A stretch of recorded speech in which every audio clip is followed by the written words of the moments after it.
Diva adalah wanita muda yang penuh semangat dan optimisme. Dia datang dari keluarga sederhana yang mengajarkan pentingnya kerja keras dan menghargai setiap langkah kecil dalam hidup. Ia bertemu dengan Arif saat kuliah, seorang pria tampan dan cerdas yang berasal dari keluarga kaya. Arif jatuh cinta padanya karena kehangatan dan kesederhanaan Diva, serta pandangannya yang positif tentang kehidupan. Diva, yang saat itu masih terfokus pada masa depan dan karir, merasa tersentuh dengan perhatian Arif. Setelah lulus, mereka memutuskan untuk menikah.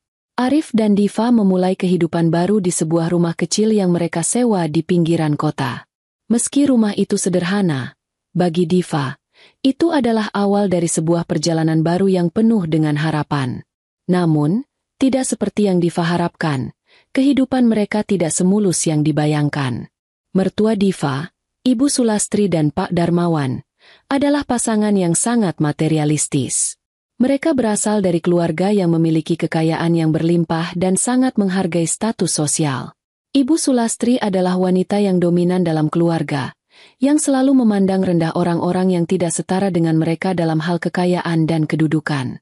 Sementara Pak Darmawan, meski lebih pendiam, memiliki pandangan yang sama.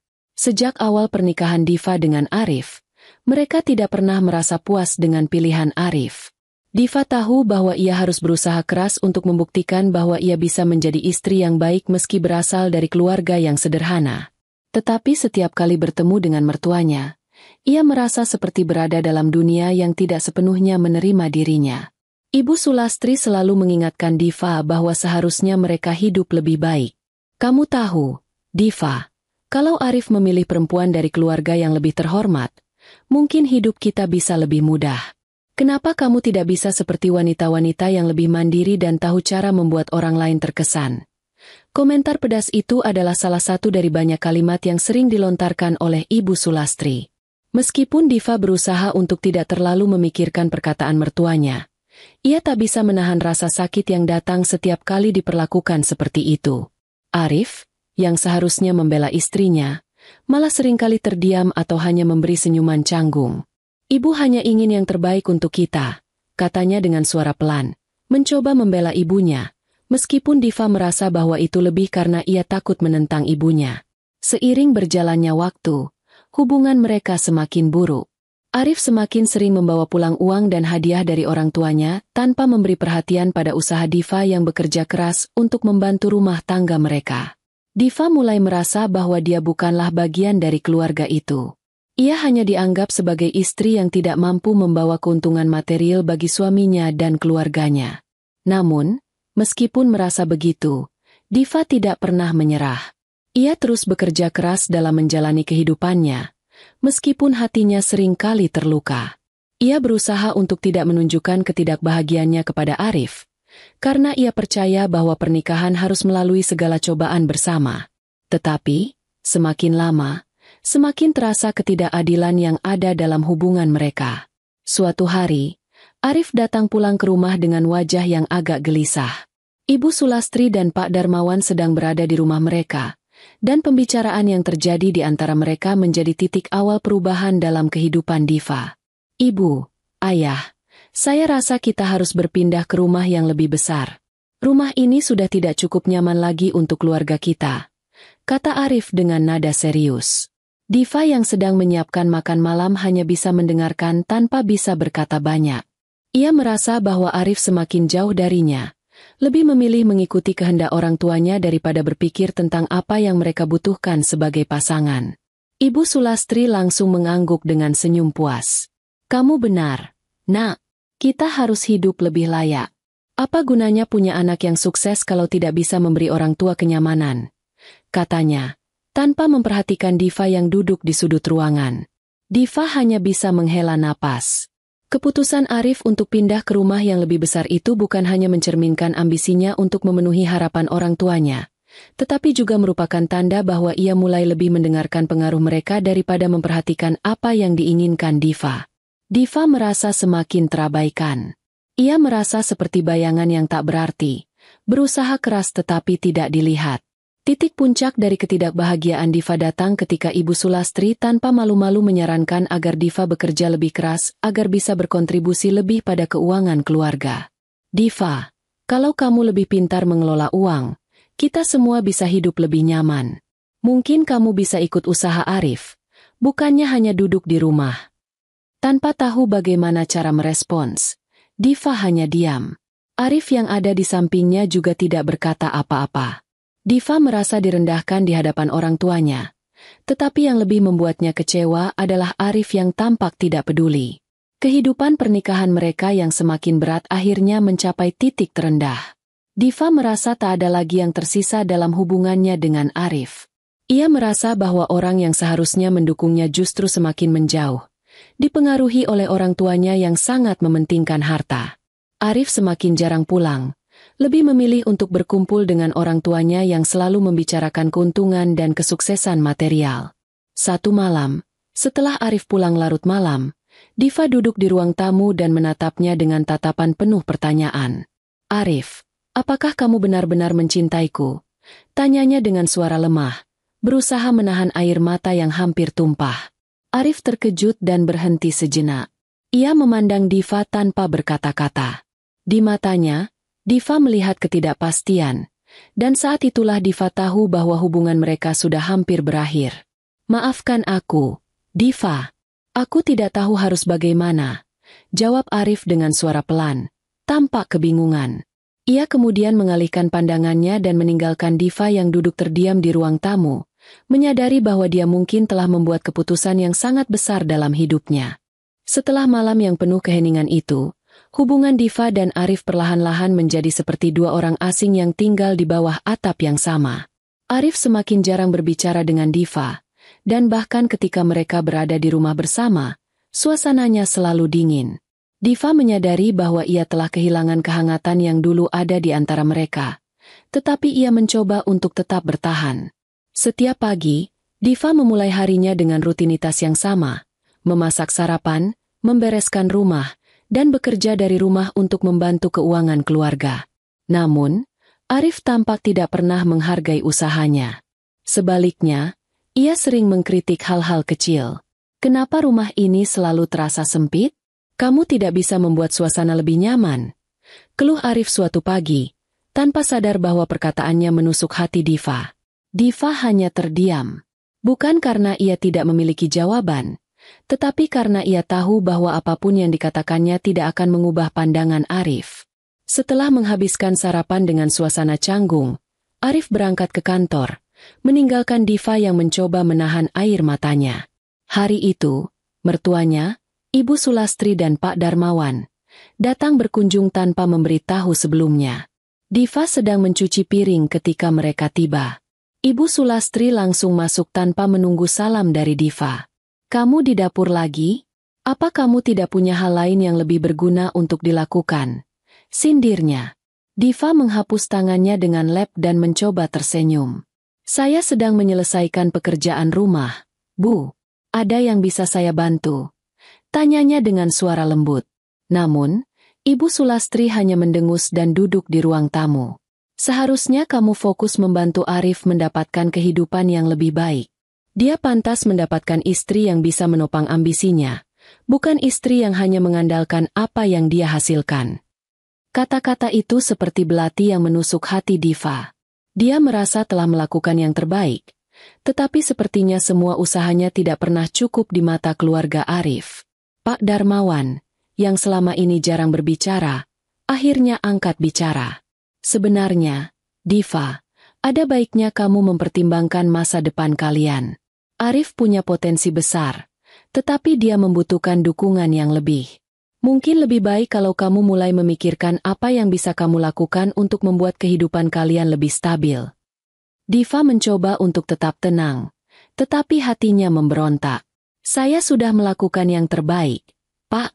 Saya bekerja keras untuk membantu Arif, meskipun mungkin hasilnya belum terlihat." Namun, Ibu Sulastri memotongnya. "Kalau begitu, mungkin kamu harus bekerja lebih keras lagi. Atau, mungkin Arif butuh seseorang yang benar-benar bisa mendukungnya. Kamu tahu, Banyak wanita di luar sana yang lebih pantas berada di posisi kamu. Diva terdiam. Ia tidak tahu bagaimana harus merespons. Setiap kata yang keluar dari mulut mertuanya hanya menambah beban di hatinya. Malam itu, ketika Arif pulang, Diva mencoba untuk membicarakan apa yang telah terjadi. "Arif, ibu dan ayah datang tadi," katanya dengan hati-hati. "Mereka bilang bahwa aku tidak cukup membantu kamu. Aku merasa tidak dihargai." Namun, Arif hanya mengangkat bahu. "Mereka hanya ingin yang terbaik untuk kita. Mungkin kamu harus mendengarkan mereka."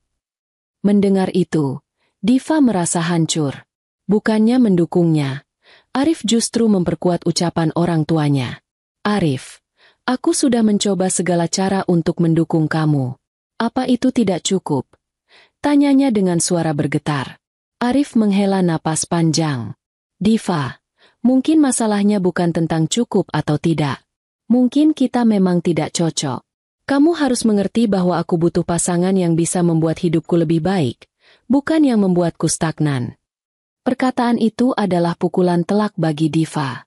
Untuk pertama kalinya, ia merasa bahwa hubungan mereka benar-benar di ujung tanduk.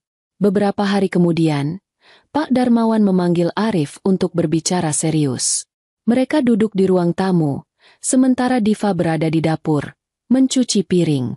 Suara mereka terdengar jelas, meskipun mereka tidak menyadarinya. "Ayah sudah memikirkan ini matang-matang." Suara Pak Darmawan terdengar tegas. "Kamu harus memilih, Arif. Kamu bisa hidup nyaman kalau mau mendengarkan ayah. Perempuan seperti Diva hanya akan membuatmu terus hidup pas-pasan. Dia bukan pasangan yang cocok untukmu. Kalau kamu cerai, ayah akan beri kamu modal untuk beli rumah baru dan memulai bisnis sendiri." Diva merasa tubuhnya membeku mendengar kata-kata itu. Ia menunggu jawaban Arif, berharap suaminya akan membela dirinya. Tetapi harapannya hancur ketika mendengar jawaban Arif. "Ayah benar. Aku sudah terlalu lama bertahan. Mungkin memang ini jalan terbaik," ujar Arif pelan, dengan nada yang terdengar seperti menyerah. Diva terhuyung ke belakang, hampir menjatuhkan gelas yang ada di tangannya. Dadanya terasa sesak. Secepat mungkin, ia keluar dari dapur dan masuk ke kamar, berusaha menenangkan dirinya. Hatinya hancur. Suaminya sendiri, orang yang dulu berjanji untuk mencintainya dalam suka maupun duka, kini lebih memilih tawaran materi daripada mempertahankan hubungan mereka. Malam itu, Diva menunggu Arif untuk berbicara. Ia tidak bisa lagi menahan semua perasaannya. Ketika Arif akhirnya masuk kamar, Diva memandangnya dengan mata yang penuh air mata. "Arif, apakah kamu benar-benar mencintaiku?" tanyanya dengan suara yang bergetar. Arif terdiam sejenak, lalu menghela napas. "Diva, aku rasa cinta saja tidak cukup. Kita punya banyak masalah yang tidak bisa kita selesaikan. Aku rasa ini yang terbaik untuk kita berdua." Diva merasa dunianya runtuh. "Jadi, kamu lebih memilih tawaran orang tuamu daripada aku? Apa kamu tidak melihat semua yang telah aku lakukan untuk kita?" "Itu bukan tentang kamu," jawab Arif dengan nada yang tak berperasaan. "Ini tentang apa yang aku butuhkan. Aku harus melangkah ke depan, dan aku tidak bisa melakukannya denganmu." Diva hanya bisa terdiam. Air matanya mengalir tanpa henti, tetapi ia tidak ingin menunjukkan kelemahannya di depan Arif. Pada saat itu, ia menyadari bahwa tidak ada lagi yang bisa ia lakukan untuk menyelamatkan pernikahannya. Beberapa hari kemudian, dengan hati yang hancur, Diva mengemasi barang-barangnya dan meninggalkan rumah yang dulu ia bangun bersama Arif. Saat ia melangkah keluar, Ibu Sulastri berdiri di pintu dengan senyum kecil di wajahnya. "Semoga beruntung, Diva. Hidup tidak mudah untuk orang sepertimu," katanya dengan nada mengejek. Diva tidak menjawab. Ia hanya menundukkan kepala dan melangkah pergi, bertekad untuk membuktikan bahwa dirinya lebih dari apa yang mereka pikirkan. Ketika pintu rumah itu tertutup di belakangnya, Diva merasa ada sesuatu yang berubah dalam dirinya. Ia tidak lagi merasa lemah atau tak berdaya. Sebaliknya, ia merasa bahwa ini adalah awal dari babak baru dalam hidupnya. Babak di mana ia akan membuktikan bahwa ia bisa bangkit, tanpa perlu bergantung pada orang lain. Setelah meninggalkan rumah Arif, Diva memulai hidupnya dari nol. Dengan hanya membawa beberapa pakaian dan barang-barang pribadi, ia pindah ke sebuah kamar kos kecil di pinggiran kota. Hari-harinya penuh dengan kesendirian dan perjuangan. Namun, alih-alih terpuruk, Diva memutuskan bahwa ini adalah kesempatan untuk membangun dirinya kembali. Diva mulai mencari pekerjaan yang lebih baik dari sebelumnya. Dengan pengalaman dan keterampilan yang ia miliki sebagai pekerja lepas di bidang desain grafis, ia melamar ke berbagai perusahaan kreatif. Prosesnya tidak mudah, mengingat ia bersaing dengan banyak kandidat yang lebih muda dan memiliki pendidikan yang lebih tinggi. Tapi Diva tidak menyerah. Beberapa minggu kemudian, Diva mendapatkan pekerjaan di sebuah perusahaan kecil yang bergerak di bidang pemasaran digital.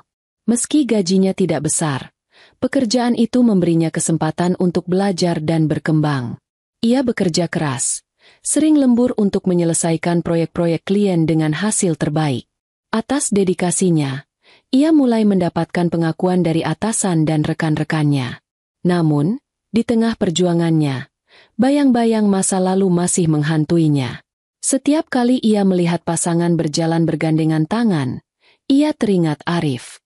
Setiap kali ia mendengar percakapan tentang keluarga, ia teringat mertuanya yang selalu merendahkannya. Rasa sakit itu mendorong Diva untuk bekerja lebih keras. Ia ingin membuktikan bahwa dirinya lebih dari apa yang mereka pikirkan. Beberapa bulan kemudian, Diva mendapat kesempatan besar. Salah satu klien perusahaan tempat ia bekerja, sebuah perusahaan fashion startup, tertarik dengan ide-ide kreatif yang ia tawarkan. Pemilik startup itu, seorang wanita muda bernama Melati, merasa bahwa Diva memiliki bakat yang luar biasa. Melati menawarkan Diva untuk bergabung sebagai mitra kreatif di perusahaannya. Awalnya, Diva ragu. Meninggalkan pekerjaan tetap untuk bergabung dengan bisnis yang masih merintis adalah langkah yang berisiko. Namun, setelah merenung dan berbicara dengan Melati, Diva merasa bahwa ini adalah peluang yang tidak boleh ia lewatkan. Ia menerima tawaran itu dan mulai bekerja lebih keras dari sebelumnya. Melati dan Diva bekerja sama membangun merek fashion mereka. Dengan keahlian desain Diva dan kemampuan Melati dalam pemasaran, bisnis mereka perlahan-lahan mulai berkembang. Mereka memanfaatkan media sosial untuk mempromosikan produk mereka, dan dalam waktu kurang dari setahun, merek mereka mulai dikenal luas. Namun, kesuksesan itu tidak datang tanpa tantangan.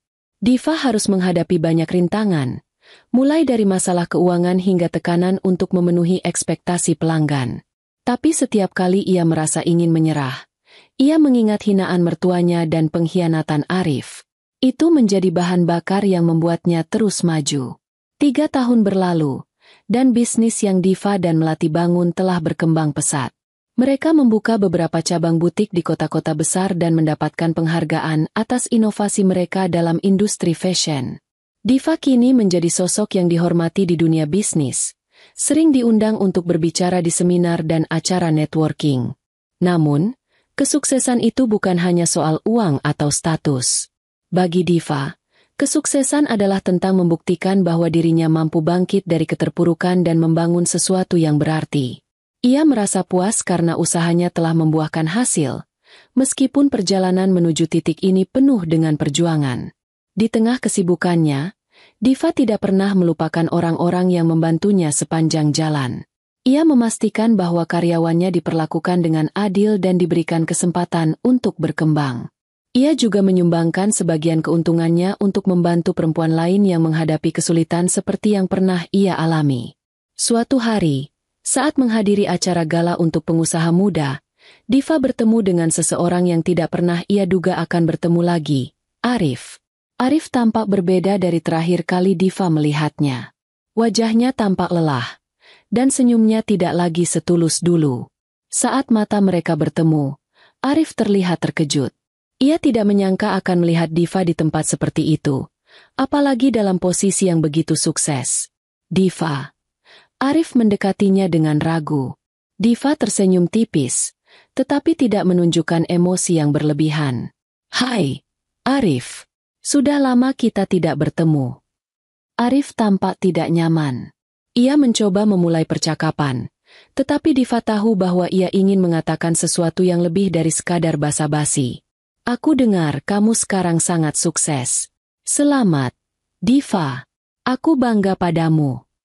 Ucapan itu terdengar tulus, tetapi Diva tidak merasa perlu untuk memberikan reaksi besar. Terima kasih. Aku hanya melakukan yang terbaik untuk diriku sendiri, jawabnya dengan tenang. Percakapan mereka terganggu oleh seseorang yang menghampiri Diva, Melati, mitra bisnisnya. Melati memperkenalkan Diva kepada tamu lain, dan Diva pergi meninggalkan Arif tanpa banyak bicara lagi. Namun, pertemuan itu membuat Arif merenung. Ia menyadari bahwa ia telah kehilangan seseorang yang luar biasa. Setelah bercerai, hidupnya tidak menjadi lebih baik. Ia menghadapi banyak masalah, termasuk kegagalan bisnis yang didukung oleh orang tuanya. Kini, ia hanya bekerja sebagai karyawan biasa di perusahaan milik temannya. Beberapa minggu setelah pertemuan itu, Diva menerima undangan dari sebuah komunitas bisnis untuk menjadi pembicara di acara tahunan mereka. Ketika ia melihat daftar tamu undangan, ia terkejut melihat nama Ibu Sulastri dan Pak Darmawan. Ternyata, mereka sedang mencari mitra untuk menyelamatkan bisnis keluarga yang hampir bangkrut. Saat hari acara tiba, Diva muncul dengan penampilan anggun dan percaya diri. Ibu Sulastri, yang awalnya tidak mengenalinya, hampir tidak percaya bahwa wanita sukses yang berbicara di atas panggung adalah menantu yang dulu ia hina. Ketika acara selesai, Ibu Sulastri mendekati Diva dengan senyum canggung. Diva, kamu benar-benar sudah berubah. Kami bangga padamu. Diva tersenyum, tetapi ada ketegasan dalam suaranya.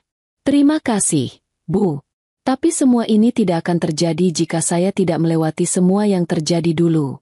Jadi, saya justru harus berterima kasih pada kalian karena telah mengajarkan saya untuk tidak pernah menyerah. Ibu Sulastri terdiam, menyadari bahwa ia tidak lagi memiliki kuasa atas Diva. Wanita yang dulu ia hina kini berdiri jauh di atasnya, tidak hanya dalam hal kesuksesan, tetapi juga dalam hal keberanian dan keteguhan hati.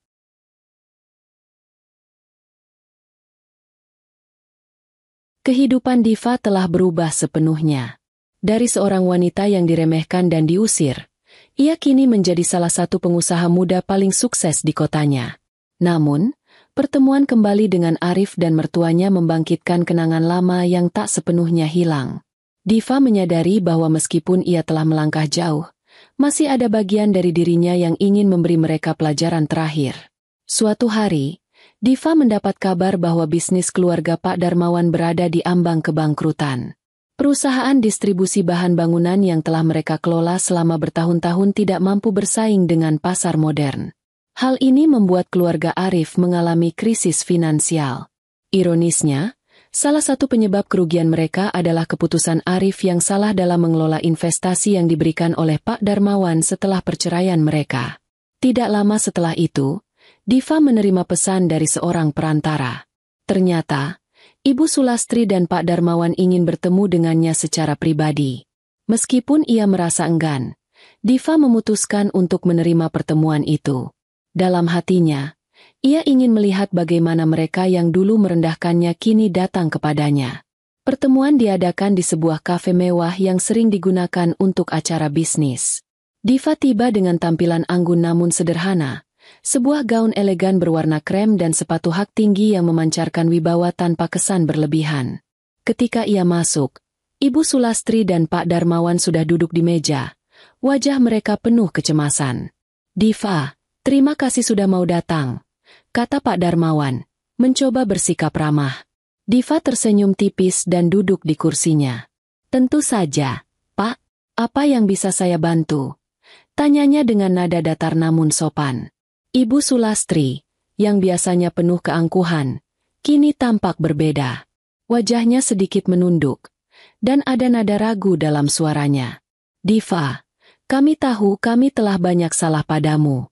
Tapi situasi kami saat ini sangat sulit. Bisnis keluarga kami hampir bangkrut, dan kami membutuhkan mitra untuk menyelamatkannya. Diva tidak segera menjawab. Ia hanya menatap mereka dengan tenang, membiarkan keheningan itu menjadi beban bagi mereka. Akhirnya, ia berkata, "Jadi, Kalian ingin saya menjadi mitra bisnis untuk menyelamatkan perusahaan kalian. Pak Darmawan mengangguk dengan cepat. Benar, Diva. Kamu sangat berbakat dan sukses. Kami percaya dengan bantuanmu, perusahaan kami bisa bangkit lagi. Diva tertawa kecil, tetapi tidak dengan nada bahagia. Pak Darmawan, Ibu Sulastri, apakah kalian ingat apa yang kalian katakan pada saya dulu? Bahwa saya tidak akan pernah berhasil. Bahwa saya hanya beban bagi Arif. Wajah mereka memerah, tetapi mereka tidak bisa membantah. Dulu, saya tidak punya apa-apa selain tekad. Kalian meremehkan saya, mengusir saya, bahkan menghancurkan pernikahan saya. Dan sekarang, kalian datang meminta bantuan? Maaf, tapi ini terasa sangat ironis. Lanjut Diva, suaranya tetap tenang namun penuh ketegasan. Ibu Sulastri mencoba membela diri. Kami hilaf, Diva. Kami salah. Tapi kami berharap kamu bisa melupakan masa lalu dan melihat situasi kami saat ini. Diva menarik napas dalam-dalam dan tersenyum. Saya bukan orang yang pendendam. Tapi membantu kalian, saya rasa itu bukan pilihan yang bijak untuk saya. Bisnis saya sudah cukup sibuk, dan saya tidak punya waktu untuk menangani perusahaan yang hampir runtuh. Pak Darmawan terlihat panik. Tolong pikirkan lagi, Diva. Kami benar-benar membutuhkanmu. Namun, Diva hanya berdiri. Saya sudah membuat keputusan. Selamat siang, Pak Darmawan, Bu Sulastri. Dengan itu, Diva meninggalkan mereka, membiarkan mereka menghadapi konsekuensi dari tindakan mereka sendiri. Beberapa minggu kemudian, Diva mendapat kabar bahwa Arif ingin bertemu dengannya. Ia hampir menolak, tetapi rasa ingin tahunya membuatnya menerima undangan itu. Pertemuan diatur di sebuah restoran sederhana, jauh dari kemewahan. Ketika Diva tiba, Arif sudah menunggunya. Arif tampak lebih kurus dari terakhir kali mereka bertemu.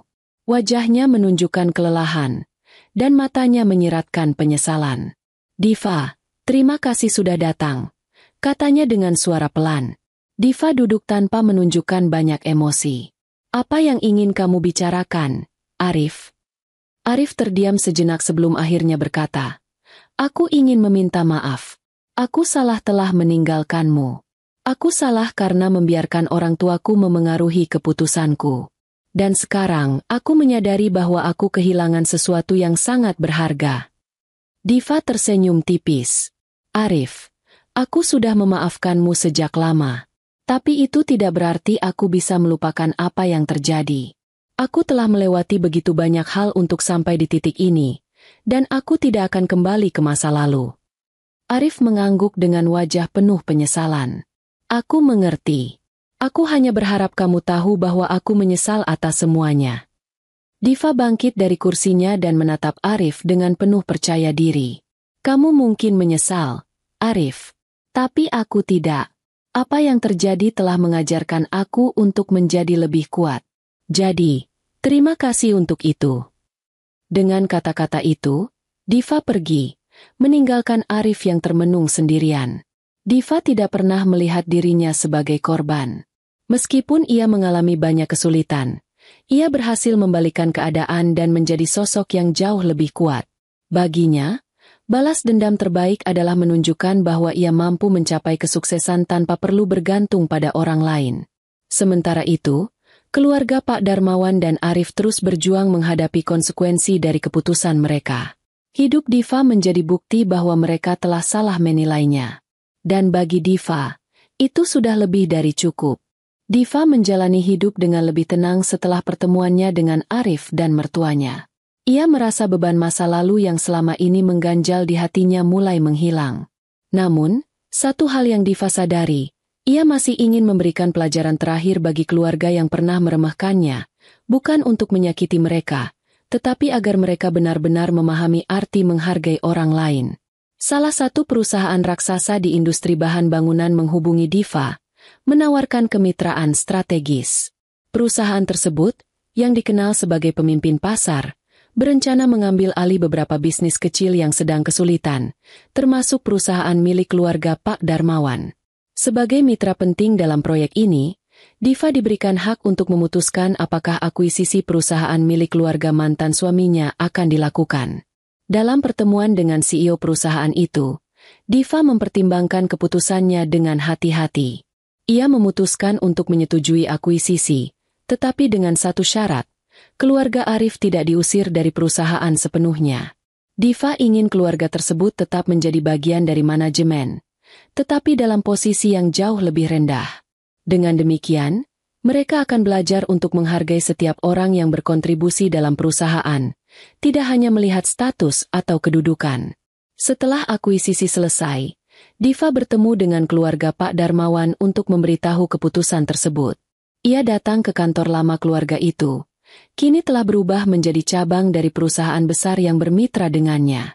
Pak Darmawan dan Ibu Sulastri menatap Diva dengan ekspresi bingung dan cemas.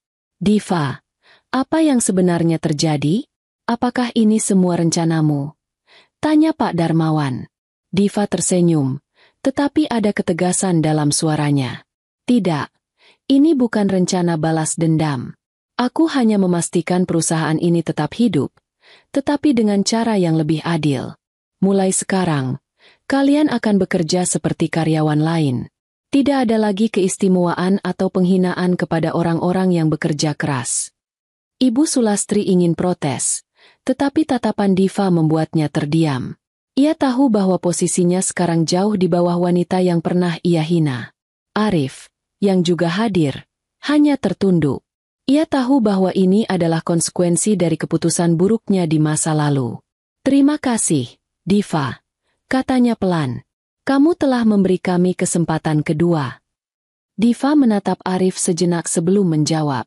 Kesempatan kedua adalah untuk memperbaiki diri, bukan untuk mengulang kesalahan. Aku harap kalian memanfaatkannya dengan baik. Dengan semua masalah masa lalu terselesaikan, Diva merasa hidupnya lebih ringan. Ia fokus pada bisnisnya dan membangun lebih banyak peluang bagi orang-orang di sekitarnya. Ia juga terlibat dalam berbagai kegiatan sosial, memberikan pelatihan dan bantuan kepada wanita-wanita yang mengalami situasi serupa dengannya dulu. Di sisi lain, keluarga Arif mulai memahami arti kerja keras dan pentingnya menghargai orang lain. Meskipun hidup mereka tidak lagi semewah sebelumnya, mereka belajar untuk bersyukur atas apa yang mereka miliki. Diva tidak pernah kembali ke masa lalunya. Ia membuka hatinya untuk kebahagiaan baru, menemukan pasangan yang benar-benar menghargai dirinya dan menerima segala kekurangannya. Ia menjalani hidup dengan penuh kebahagiaan, bukan karena dendam terbalaskan, tetapi karena ia berhasil bangkit dan menemukan jati dirinya. Terima kasih sudah menyimak cerita ini sampai selesai. Kisah ini mengingatkan kita bahwa tidak ada yang mustahil selama kita percaya pada diri sendiri dan terus berusaha, meskipun dunia tampaknya meremehkan kita. Jadilah versi terbaik dari dirimu, dan buktikan bahwa kamu bisa melampaui batas yang orang lain tetapkan. Jangan lupa untuk like, komen, dan subscribe ya, supaya kamu tidak ketinggalan cerita-cerita inspiratif berikutnya. Kalau kamu punya pengalaman serupa atau pesan untuk dibagikan, tulis di kolom komentar. Kita semua bisa saling mendukung dan menginspirasi. Sampai jumpa di cerita berikutnya.